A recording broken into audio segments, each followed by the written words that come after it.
anche la birra ufficiale per altri Rosei, che sei chiaramente a Bex.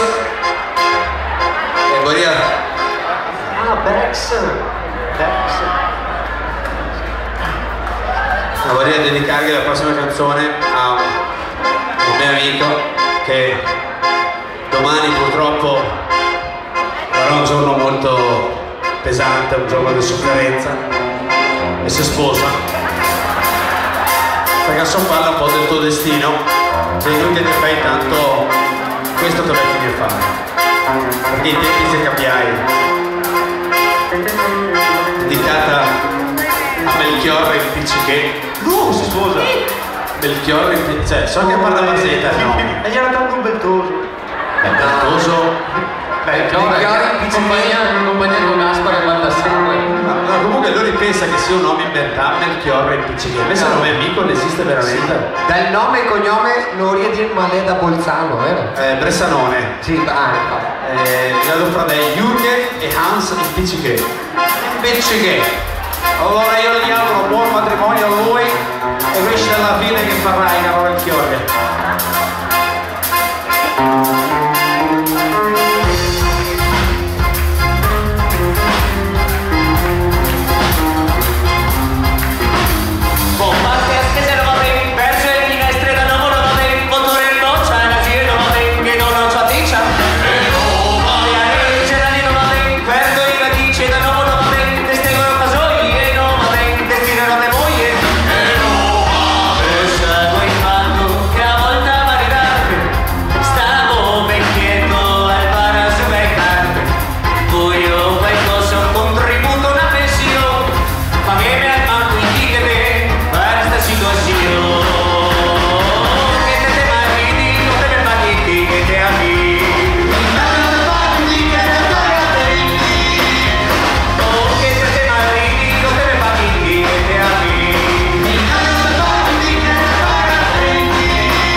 prossima canzone parla della situazione familiare, del difficile rapporto che c'è tra l'uomo e la donna o le donne che vive in una casa.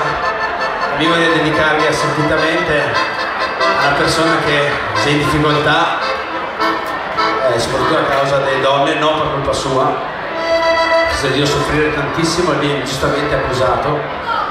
Accuse il cavaliere Silvio Berlusconi, pare veramente, gana vita veramente. Gana vita così devo guardare una panza.